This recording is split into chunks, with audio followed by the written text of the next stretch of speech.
Inisiatif Indonesia sebagai mediator konflik India-Pakistan. Komisi 1 DPR RI mendorong pemerintah Indonesia untuk berperan sebagai mediator dalam konflik India-Pakistan terkait Kashmir. Anggota Komisi 1, Sukamta, menyatakan bahwa hubungan baik Indonesia dengan kedua negara memberi kesempatan untuk melakukan mediasi. Wakil Ketua Komisi 1, Dave Akbarsyah Fikarno Laksono, menekankan pentingnya dialog diplomatik melalui jalur bilateral dan forum internasional, serta potensi Indonesia sebagai mediator yang netral. Dave juga mencatat bahwa ketegangan ini berpotensi mengganggu stabilitas kawasan, terutama dengan adanya senjata nuklir di kedua negara. Komisi 1 telah merekomendasikan langkah-langkah diplomatik kepada Kementerian Luar Negeri. Sukamta menyoroti bahwa saat ini adalah momentum yang tepat bagi Indonesia untuk berperan aktif, mengingat situasi global yang berubah dan kepentingan besar dari negara-negara lain. Hubungan sejarah Indonesia, India, dan Pakistan. Ketegangan antara kedua negara tersebut awalnya bermula pada tahun 1947. Ketika itu, Pakistan menganeksasi sepertiga wilayah Kashmir dengan bantuan suku Pashtun. Mengetahui akan hal itu, India pun lantas mengirim pasukan ke Gurdaspur untuk merebut kembali Kashmir. Meski sempat mereda, namun perang dahsyat kembali terjadi pada tahun 1965. Hal ini bermula ketika pasukan Pakistan berusaha memasuki teritori Kashmir India untuk memicu pemberontakan oleh Kashmir. Namun rencana ini gagal dan penyusup dapat ditemukan sehingga India membalas hal ini. Pertumpahan darah pun seakan membayangi kedua negara. Namun dalam hal ini Pakistan terdesak karena kalah dalam kekuatan militer. Rakyat Indonesia melalui Soekarno merasa prihatin akan perang India-Pakistan ini. Bagaimana tidak? Pakistan dan India adalah sahabat dekat Indonesia. Apalagi pemimpin kedua negara saat itu, Jawaharlal Nehru dan Muhammad Ali Bogra, beserta Soekarno dan Ali Sastroami Djojo, ikut mempelopori terbentuknya Konferensi Asia Afrika, KAA. Intinya, peperangan antar anggota KAA itu harus diakhiri. Soekarno bersama para pemimpin negara-negara Konferensi Asia Afrika, 1954, Bandung. Soekarno pun kemudian memerintahkan Angkatan Perang Indonesia dari Satuan Kapal Selam Korps Hiu Kencana TNI AL untuk segera berlayar menuju Pakistan. Maka, dipersiapkanlah kapal selam RI Nagarangsang dan RI Bramasta dengan bersenjata lengkap. Kedua kapal selam itu diperintahkan untuk segera berlayar menuju Karachi. Jalur pelayaran mereka pun harus menghindari rute pelayaran kapal niaga. Misi ini dinamakan Gugus Tugas 10, yang misinya adalah membantu negara Pakistan yang sedang diserbu oleh India.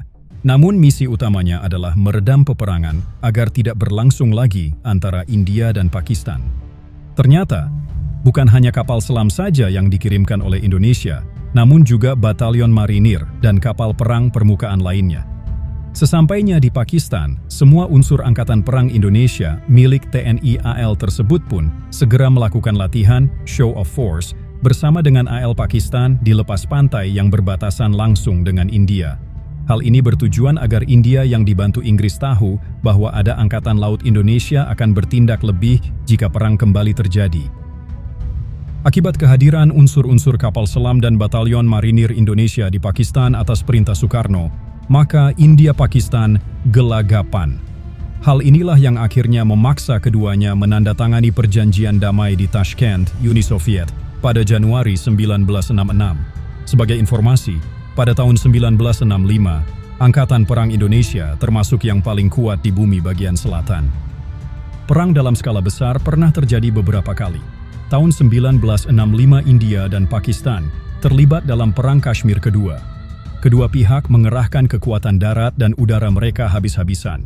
Ribuan prajurit dari kedua pihak tewas dalam pertempuran di wilayah itu.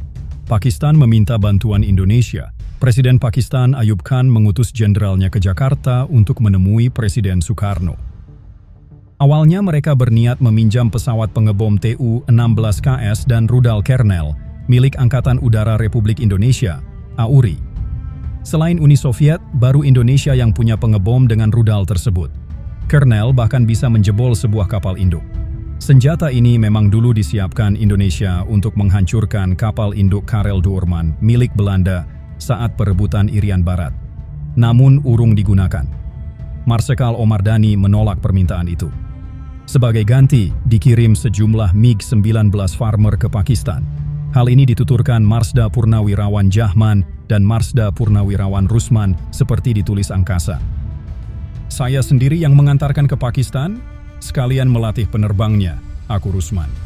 Soal pembelian MiG-19 disebut sebagai ulah politik dagang Rusia. Soalnya, sepengetahuan Jahman, Rusia hanya bersedia melepas MiG-21 asalkan MiG-19-nya juga dibeli. Pesawat itu diakuinya tak terlalu bagus. Karena itu diserahkan ke Pakistan. Menurutnya, masih jauh lebih bagus MiG-21. Padahal teknisi sudah menyatakan bagus. Begitu kita hidupkan selalu ada saja yang tidak benar, kata Jahman. MiG-19 walaupun berada di bawah bayang-bayang saudaranya, MiG-15 dan MiG-21 adalah pesawat tempur yang canggih pada masanya. Dalam Perang Vietnam kelak, pesawat buatan Rusia ini berkali-kali merontokkan F-4 Phantom Amerika Serikat yang lebih modern. Bantuan ini sangat berharga bagi Pakistan. Dalam peringatan 50 tahun perang di Kashmir, Pakistan masih mengingat jasa baik di Indonesia. Di akhir perang Pakistan menembak jatuh 110 pesawat tempur India. Sementara kami cuma kehilangan 16 pesawat, klaim AU Pakistan. Kenapa Indonesia bantu Pakistan?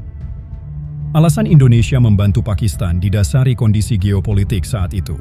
Indonesia di tahun 1964 sampai 1965 sedang mengalami konfrontasi dengan Malaysia yang dibantu Inggris dan negara persemakmuran lain, termasuk India. Selain itu, Pakistan memiliki sejarah historis saat seruan dari pemimpin Muslim India Muhammad Ali Jinnah. Saat itu India masih bersatu dengan Pakistan. Meminta pasukan Muslim India di militer Inggris tidak memerangi rakyat Indonesia. Seruan itu banyak membuat tentara Muslim membelot dan mendukung pejuang Indonesia. Tak cuma MiG-19, Indonesia juga berjanji untuk mengirimkan 2 kapal selam ke Kepulauan Andaman dan Nicobar. Kepulauan itu adalah wilayah India, namun jaraknya malah lebih dekat ke Indonesia. Dari Sabang hanya berjarak 150 km. Saat itu Indonesia memiliki 12 kapal selam. Armada Laut Indonesia adalah salah satu yang paling kuat di Asia. Diharapkan gangguan yang diberikan di kepulauan terluar India itu bisa mengganggu konsentrasi pasukan India di Kashmir. Namun belum sempat bantuan dikirim, gencatan senjata India dan Pakistan lebih dulu ditekan tanggal 23 September 1965. Tak lama diikuti dengan peristiwa Gerakan 30 September 1965 di Indonesia yang mengubah arah politik Indonesia untuk selamanya. Bantuan Indonesia ke Pakistan tampaknya membuat Presiden India saat itu kecewa karena India sudah menganggap Indonesia sebagai sahabatnya.